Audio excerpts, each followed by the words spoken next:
Hello, everyone, and welcome back to the Altitude Sickness Podcast. I am Tony, and as always, I am being joined by my friends Drew and Matthew. How are we all doing after the first weekend of baseball has wrapped up?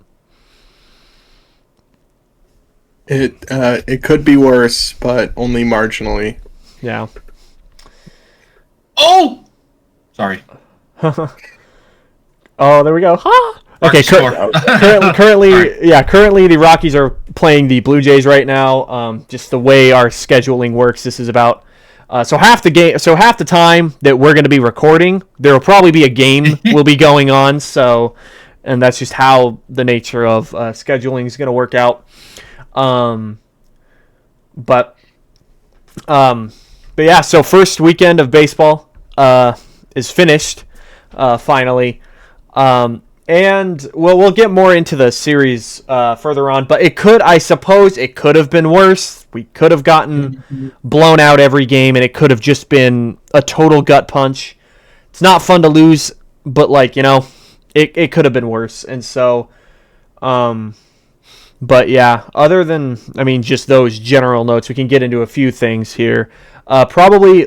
Going to be a little bit shorter. I say that, but then who knows? Because every time we've said that before, it goes long. So we'll see. But it's just with only 3 games, there's really not much stuff we need to talk about because there's no point to talk about spring training stuff. I feel like anymore. That's done. And so getting into the last notes on the opening day roster. Those are the big things. Because a few things happened after we recorded last week, where the bullpen wasn't fully set on the roster, and a big thing of note that happened was that Seth Halverson actually did not make the opening day roster. He was sent to AAA to start the year there, which, coming off of his spring training, doesn't really shock me. He pretty much had zero control the entire spring. And it's an old baseball adage, but I love to say it. It does not matter how hard you throw ball 4, and that's Seth Halverson to a T right now. Is that he's very wild. He's a very wild pitcher, and it just you're not going to be able to make the roster if you're not going to be throwing strikes. So yeah. So he'll start the year in AAA. So that's a big one. But. And then I guess of other note, he's not making that play, is he? Nope. Kyle Karras beat it out. There we go. Infield single. Other things of note, so 2 bigger prospects that the Rockies like and that played pretty well in spring training were Cole Carrig and Charlie Condon. Both of them are going to be actually starting in AAA. I was kind of expecting Cole Carrig to start in AA, but him starting in AAA is cool. I like to see that a lot. He definitely has a chance to play this year. Both him and Condon both have a chance to come up at some point this year, just throughout either injuries or bad play from the guys on the roster right now, or from trades. I think there's a big chance for either of those guys to get some significant time at the major league level. And then I guess really quick before we start talking about the series, just a few injured list notes. I think we made note of it last week that Tyler Freeman started the year on the IL, and then there was news that unfortunately Mickey Moniak also starts the year on the 10-day injury list. It was the second to last game of spring training, he dove back to first or slid into second, and he sprained his finger or something, and so he's getting that done. But from what it sounds like, it's a very minor injury, and he should be back pretty quick. And then Tyler Freeman and I believe Blaine Krim both will have rehab assignments soon enough. And then we'll get into that. And then they'll get into that, and then, at some point come back to the roster. And I guess really quick of note, Charlie Condon had hit 2 home runs in his first weekend of Isotopes ball. And then Cole Carrig, I believe, had an RBI triple, too. So, both hitting well. I do not foresee them coming up for a bit, though. There's no need to rush these guys, because we saw what happened last year, where Zach Veen started really hot in AAA and then got humbled to oblivion. And so, hopefully, they still continue to develop down there, but can make their way up to the roster. Mhm. Yeah. We really, as we talk about the series, we really felt the absence of Mickey Mouse. Yeah, yeah. Getting into the games that have been played, they were just. It was really frustrating to watch how bad this offense was, and it's another sombering, or not sombering, but humbling note. Like it just really does again show you spring training stats really don't mean anything. We were number 1 in OPS, I believe, in spring training. We were like 3rd in runs, like 2nd in average or something like that. Like we had a very good offense in the spring, but it just did not translate that well. Especially when it came to runners in scoring position. I mean, the zero clutch is insane on this team. It's just very, very hard to watch because like all the games played were pretty close. Like the pitching did their job. I will take if our pitching goes in and gives up 2 runs. What was it? 2 runs, 3 runs, and 4 runs a game. I'm taking that, especially compared to last year, where the starting pitching alone would give up 4 runs every 2 innings. So like I will for sure take that. Yeah. And the bullpen overall was very solid. Like so yeah, it was timely hitting was just the death of the Rockies. It was just they just could not get the big hit when they needed it. But we can get into a little bit. Let's try and not have all negative here because I mean, if we're gonna be negative all season, it's gonna be a long season regardless. So at least we need to look at the positives. So the good stuff that happened, or a good good of note things. First off, TJ Rumfield, congratulations, first major league hit on Friday, and then on Saturday his first major league home run. So that was pretty cool. He also that was awesome. Yeah, so he's 2 for 9. He also had 2 walks and an RBI from his home run. He did have 3 strikeouts. So like that's like been a big thing that Edward Julian just struck out looking for those seeing both Drew and my reaction. Oh, hold on. I'm sorry. I'll say one thing and I'm done. Okay. And I won't complain anymore and sound like you know who. Why is he the DH? Yeah, why? I'm in the same. Why? I'm in the same boat. I understand that the Rockies traded for him, and they want him to play. He is outside of Tyler. No, sorry, I lied. Outside of like Jake McCarthy, that's probably the last person on the major league roster that I want in the DH spot. Yeah. I just don't. I'm just confused as to what their plan is because it is not work. He did get a double once. Mm-hmm. Awesome. But outside of that, he's barely taken the bat off his shoulder. So, okay, I'm done now. I'm sorry. Yeah, we could get more into that as we preview series and all that stuff. But yeah, so Rumfield, good job. Like, the strikeouts were a little, but everyone's going to strike out. Like, we can't expect him to hold the 4% strikeout rate that he had in the spring. Like, that's just not possible. Like, as long as he can keep it, like, I would say 20 and under, around that range, I'm taking that. And if he does have a little bit higher of a strikeout rate, if he could supplement that with power or consistent walking, that's where it's good. And then second guy that did pretty well, Ezekiel Tovar. He went 3 for 12. He had a home run, a 2-run homer in game. I guess it was game 2 also, because that was when it was in the same game that Rumfeld had his home run. So he got 2 RBIs, no walks, which is not shocking because Tovar does not walk. And then 4 strikeouts, which I mean, Tovar he's an aggressive guy. He's gonna swing and miss. Like that's just how he's been. That's been his profile. It's just supplementing it again with average a little bit. Jordan Beck, 2 for 7. He had a 3 RBI double to lead off the game on Sunday. Unfortunately, that was the only runs the Rockies scored the entire game. But, it's how it goes. He's got 4 RBI. He got a walk with 2 strikeouts. So, he's had some pretty good, solid at-bats.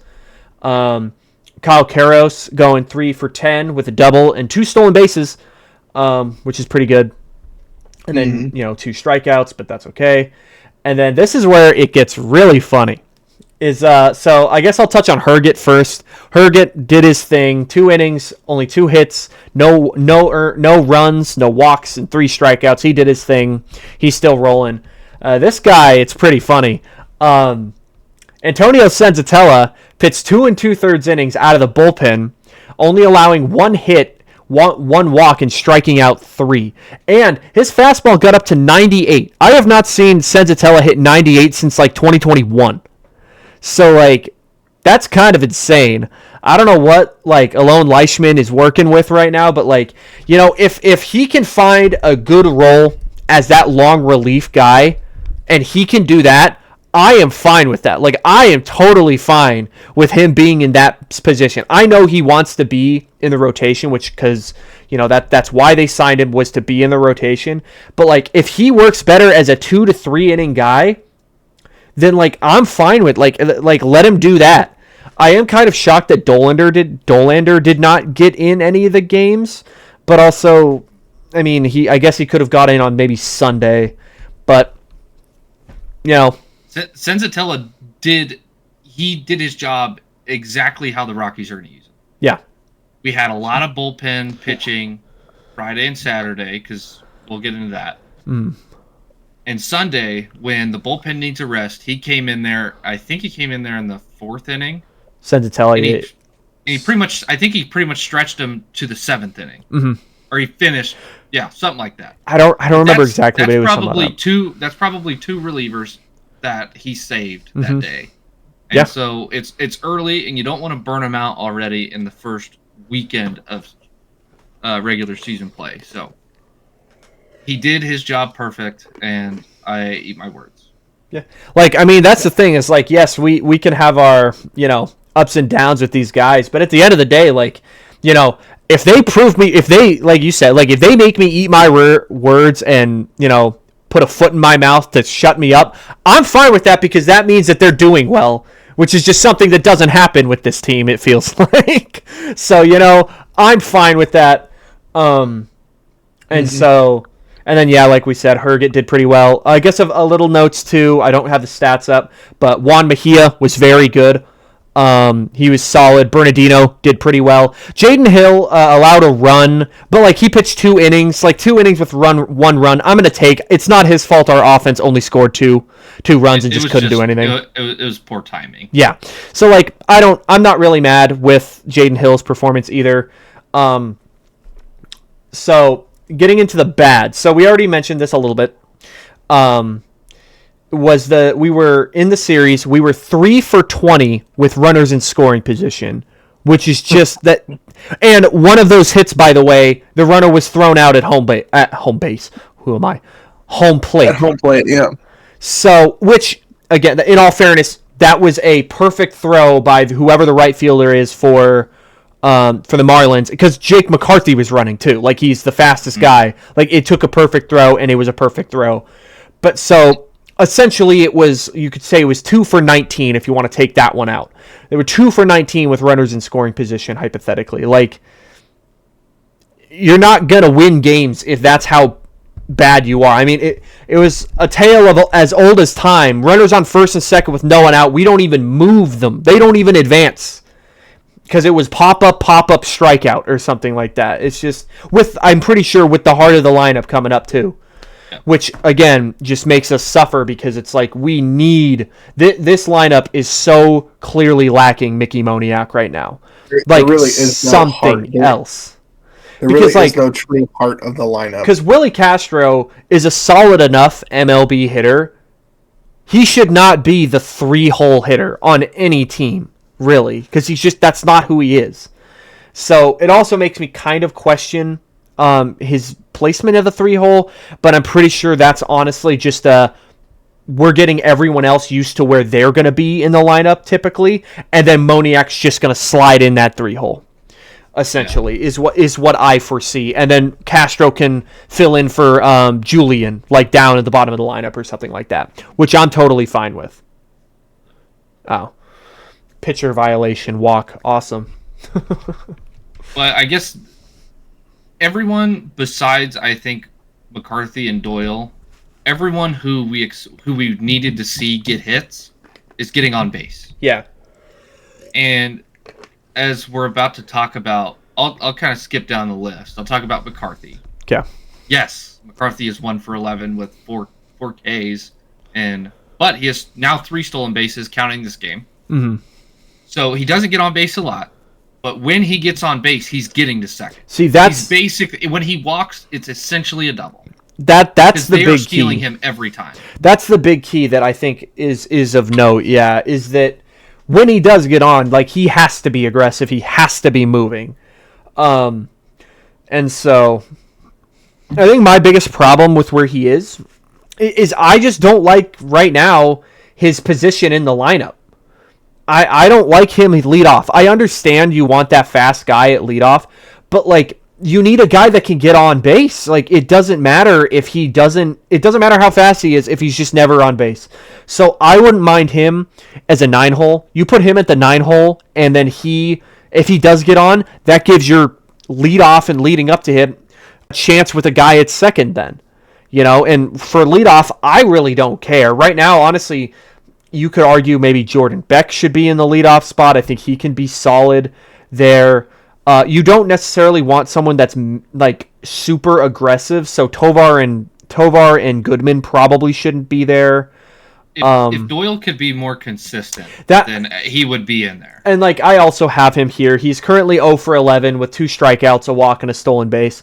In all fairness, again, you heard that 2 strikeouts in his 11 at-bats, so it's not like he's just swinging and missing at everything. He's barreling it up. He's just honestly been pretty unlucky.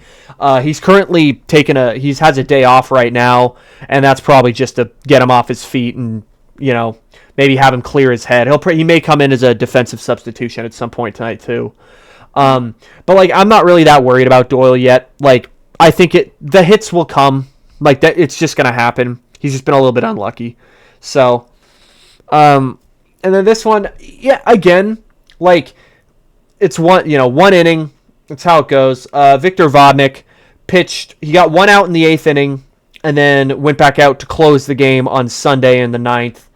Got 2 outs pretty fast. I think it was like guy got on, and then it was a line out double play, 2 outs. Then the next batter hit a double, which could have been caught by Jake McCarthy and left. Is kind of up there. It wasn't the best route by McCarthy, so it could have been caught there. And then he unfortunately just gives up the 2-run walk-off home run, which is just brutal. And I think some of Vodnik's problem, he falls back into this thing where it's just the FU fastball where he just throws it almost like up and over the plate pretty much at 98 to 100, which, in 1980 you'd probably be able to get everyone to swing and miss at that. But nowadays you're not going to get people to swing and miss if it's too much in the heart of the plate. And unfortunately he does find ways to have that kind of leak into what he does, and it bit him this time, and it's bit him before. So, he also hit a guy. He also allowed 3 hits, and he hit a guy. So a little wild, but something else on that too. I think it was. I don't know who was calling the pitches and where location-wise, but it was not good because even the broadcast crew realized, I think it was Owen Casey that hit the home run. Mm-hmm. They talked about it even on Saturday when I think he had a double or 2, that if the ball was up in the zone, he was crushing it. Yeah. And I feel like if Drew Goodman can figure that out, hopefully the Rockies could too. Yeah. And so I think it was just poor. I don't know if it was called there or what, but it was just not. It was not a good batter for Vodnik to face. Yeah. Yeah, it could have been just bad execution type of thing. So. I think Vodnik slides in at the setup spot, and we're just until Halverson's up, we're just gonna have to figure out who can close. I think Agnos can. I would be fine with Agnos being the closer for now, because he also had an inning. I don't remember if it was on Friday or Saturday, but it was scoreless. He pitched pretty well. Mm-hmm. So I wouldn't mind Agnos in that closer spot, for being honest. Yeah. But other than that, I mean, that's the series against the Marlins. It was just very solid pitching overall. Like I said, I will take a 2-run game, 3 runs, and 4 runs any day of the week. It was just very untimely hitting by the Rockies, just in general. And just the inability to get that extra hit, that clutch hit that they so desperately needed. And strikeouts were kind of an issue. They had 30 in the first 3 games, so about 10 a game. So you don't want that. You don't want double-digit strikeouts a game. That's not conducive to a good offense, because that's over a third of the outs in the game. You're getting nothing done. Nothing is happening. No runners are moving. No balls in play to maybe have them make an error or anything. You're just giving them 10 outs. Is how I look at that. And so obviously that's not good. So the last thing I'll say about this series is it really sucks for a couple reasons. One, every game was lost by only 1 run. Mm-hmm. So there's a play or two in there that if that would have gone the other way, the Rockies would be in the win column at this point. And the second part is I think the Marlins are going to be probably just under 500 at the end of the year. Like, they're going to be an okay team. They're not going to be great. They're not going to be terrible. But apart from maybe the Reds, this is the worst team that the Rockies are going to play until May. Yeah. Because we know the gauntlet that we're going to talk about here soon, at least some of it. But to think positively, anything can happen in a game of baseball. So we'll see what happens. If they keep just giving up 4 runs or whatever per game, they're going to find success against these good teams. We're just going to need to see the bats wake up a little bit. Mm-hmm. I agree. Matthew, you got anything on the Marlins series or?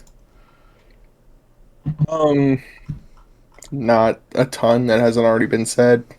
I liked the pitching. I liked how aggressive we were on the base paths. That's a good note. Yeah. We were stealing. I mean, I think at the end of Sunday we were like tied for 3rd or something in stolen bases in the league. And I could see that going up to even tonight. I mean, I think we already have like 2 tonight. We at least have 1, I know for sure. Just 1? Sure. Let me see. We currently have, on the year, we have 5 total bases, or 5 stolen bases going into tonight. So that's at least 6. So, I mean, yeah, I'm very happy. That clearly is something that they were talking about in spring training, how we wanted to be Hunter Goodman just attempted to steal. Well, right. On cue, there we go. Hey, but you know what? The way I look at that, now Tovar has a fresh count for the next inning. There we go. Look at that. We're so smart. He almost got there, too, honestly. He was pretty close. I mean, that took a pretty good throw from Alejandro Kirk. But we like the aggressiveness and everything, and so. But yeah, so let's look here. So next up, if we got nothing else going on with the series, we could just flush that series. Opening series doesn't matter. We could get more into. Let's get into the more fun series now that we're fully into the season. This is something I was thinking about earlier today. So with just like I was kind of just still kind of grumpy and like listening to other baseball podcasts and Rockies podcasts, just like it was not a fun series really to watch. And it got me thinking, like, so yeah, everyone, I think a lot of people on Twitter are pretty mad, like not happy with how the Rockies play. And it's like, yes, I get it. At the same time, though, like we knew the team was going to be bad. Like we knew that the Rockies were going to suck this year. Like that's not like the upper limit, I think, of their win total is legitimately like 55. Like that's the upper limit. I do not think they win any more than that. And so I was thinking about this. So last year I counted it up, which it was very easy to count up actually, just going through because there were so many losses. It was just like, okay, well, where are the grouped wins? It was very easy to count this actually.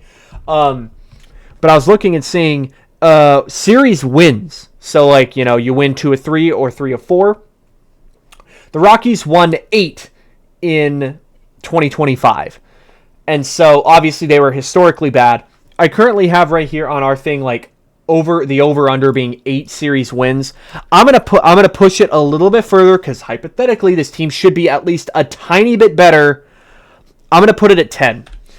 Do the Rockies over under? Do they win 10 series?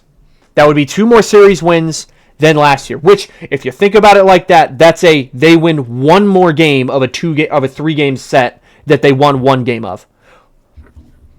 And so that's where I'm at. I want to obviously say the over because this team is quote unquote better. Mm-hmm. But I think they haven't necessarily raised their peak, but I think they have raised their floor, in which I think a lot of their wins are going to come from not getting swept. Yeah. So they may still lose the series. Like, they'll have a better record overall, but I think that instead of getting swept, they're going to win that last game. That'll be the Sunday getaway game. They'll be able to sneak out a win. Which should have been yesterday. Yes, exactly. Should have been yesterday. Exactly. So I'm too positive about this team. I'm taking the over. Yeah. So yeah. Yeah.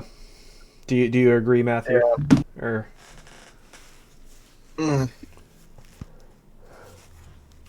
I mean, I don't know.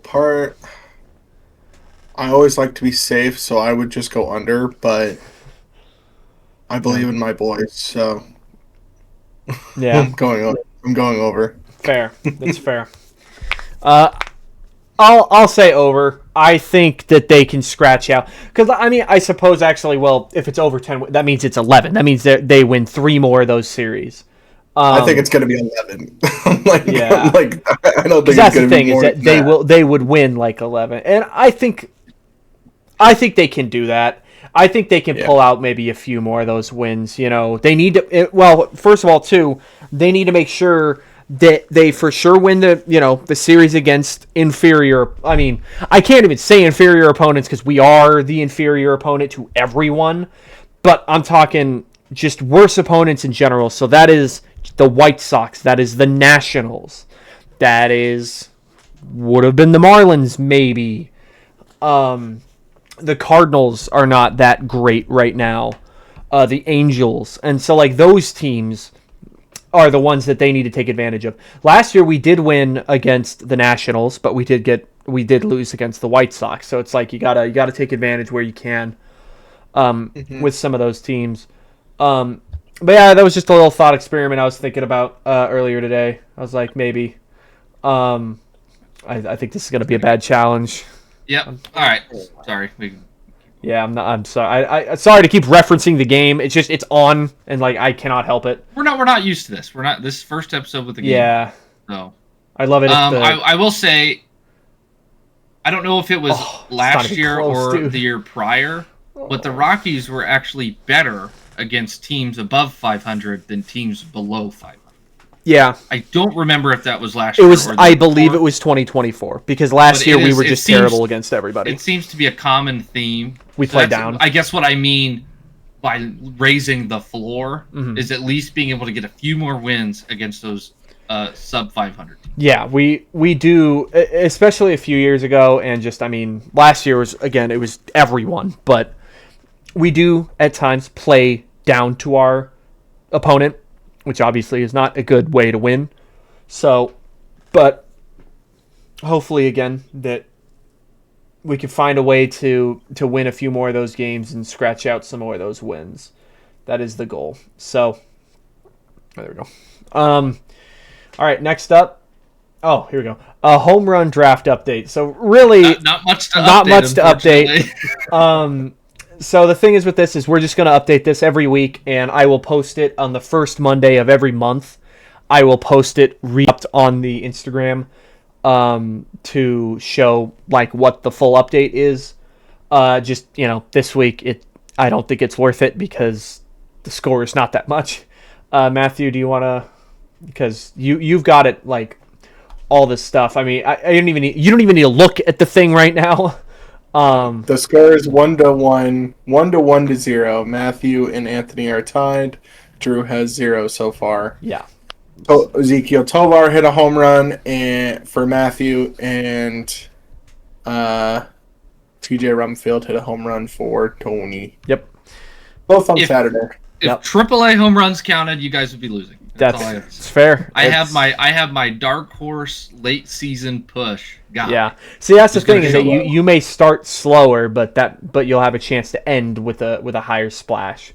So I guess with it being the same position as TJ Rumfield, that could double down on you. Yes, but also it could be scary depending on whoever else is, I guess, playing in the outfield. Because if TJ Rumfield is playing well, then it's like Condon will have to make room in the outfield, whether that be McCarthy, which won't affect anybody, or Beck, or whoever it is. So so fun home run update. Not really that big because. Again, and honestly, throughout the year, I mean, it's not really going to be that crazy because we don't hit a lot of home runs. All right, and then the series previews, there's just little ones, really. I'm not going to go too in-depth, I think, today just because this one's already started. But the Blue Jays, so we start with the Blue Jays, which is so fun that we get to just go and play the defending AL champs. And I guess for these previews, if we want, we could do like a what do we think our record's going to be between, in the games. That's pretty easy. Yeah, I think we're going to get swept by the Blue Jays. I don't really foresee us winning the series, let alone maybe like barely a game, just because they're a much better team than us. And yeah, I mean, that's kind of it.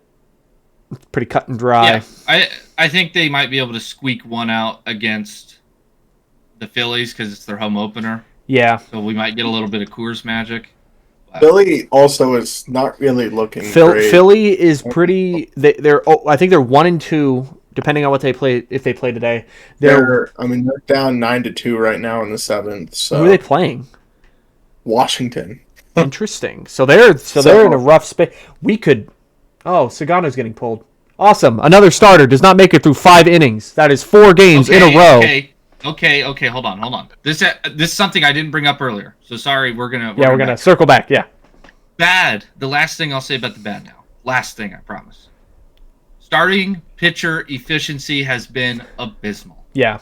They have been at 60 pitches through like 2 1/3. Yeah. For all 3 games. They've not been great. Sagano came in. He's at least through 5 2/3, and he's only at 72 pitches. 4 2/3. He's only at 72 pitches. Yeah. So he could finish the inning if Warren wanted him to finish the inning. Yeah, I think that this is a lefty-righty matchup thing probably, and also Sagano's also not as stretched out as the other guys are because of the WBC and everything, I think, and so that's probably where they're at.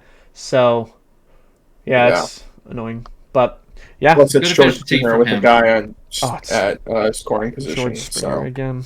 Oh, man. All right. Yeah. But yeah, so with the Phillies, maybe we can sneak out a win. The weather is supposed to be not good, so that's fun. And guess what games Matthew and I get to go to are the games that it's looking like it will be like a high of 50 degrees and possibly raining. So yay! It's not. I think it said wintry mix on awesome. Saturday. Even better. So we may go to a snow baseball game. Now, most people would not like that, but I am not most people. I'm down for it's just not going to be fun for like anybody though, like any of us, because like even if you and me are enjoying it, the rest of the people we're going with are not probably going to want to just sit in the snow and rain and it cold, and then the Rockies probably also possibly losing. So, but hopefully the weather gods will make it better. So that's the hope at least. So who knows? That is a good hope. But and then that's all I've got on this. I guess really quick we could. I'm just gonna go through the what is this? Oh, the schedule of April, because I just like hearing it. Honestly, it's kind of funny. Oh, there we go. 1 pitch, 1 out. Jaden Hill. Very good. So we got the Phillies. And then we stay at home and we play the Astros. So, fun. Then we go to San Diego for 4 games, where we're probably going to get bludgeoned. And then we go to Houston. Like, I don't get that. Why are we're just getting our season series just out of the way in the first 3 weeks of the season with Houston. And then we come home and we play the Dodgers for 4 and then the Padres for 3 at home. So that'll be a fun one. And then we go to New York and we play the Mets for 3. And then we go to Cincinnati for 3. And so like Drew said earlier, I guess the Phillies maybe. The Phillies and the Reds are probably the 2 easiest opponents in that schedule. But, I mean, how many games is that? So if we're including Philadelphia series, I'm just not including the Blue Jays here. If we include, so it's what, 2, 4, 6, 8, 10, 12, 14, 16, 18, 20, 24, 26 games. Would we be happy if we win 5 of these games? Not happy, but, is it fair to say that we might win 5 of these games? Yeah. I think it's. I think. I think it's possible we could. I would be 5. happy with any more than 6. I would actually be like happy. Yeah. Now, not just fine. Yeah. But if they squeaked out 6 of these. Yeah. It's like, I think I'd be fine. Because 6 of Which those sucks because this is the same track that they started out with last year. And when it's hard, it's so difficult to dig yourself out of that hole. Yeah. For the rest of So the thing is with last season, they won 4. They went 1 game in March, one of the 3 games they played in March, and then they went on to win 4 games in April and 4 games in May. If you guys remember, they started 9-50, which is honestly just unbelievable. Like, thinking about that again, when I looked at the record and we were 9-50. At that point, that is the only time I have had in the last few seasons that I have, like, not questions, but been like, dude, like, what is, actually, what am I doing with myself? Like, how is this even a team? Like, this is insane how bad they are. And so, I think just anything other than that, like, we have to minimum, I think, win more than 4. So, like you said, 6 or more, 6 plus, that I think is the goal. I think, because, I mean, in 6 games, that means you're probably winning 1 game from every series other than, like, apart from 1, I think. And so, it's better than getting swept every one of those series, so I wouldn't mind that. But, yeah, I just figured I'd go over the schedule, because, yeah, this April is not good. I don't know what the Rockies did to deserve this, but, like, I don't know. Like, that's terrible. But, yep, I just wanted to go into that super quick. Like I said, so I actually did this 38 minutes, so it's not as long, probably the shortest podcast we might have had. Just because, only 3 games, it's not really that much stuff going on. So, but anyone else got anything going on or anything else to say? Not really. Yeah. Just I mean, I'm Tovar just strikes out. It was 3-0 and he struck out. Great. Hoping we can just improve ever so slightly from next year. Yeah. Just over the next month, over the whole season, just something. Give us some light. Yeah. Please. Yeah, it's the little improvements. It's about little improvements. That's all this season's going to be about. Is just the incremental things, and so, but that's all we can hope for. But if you guys got nothing else, as always, go Rockies, and we will see you guys in the next one. All right, bye.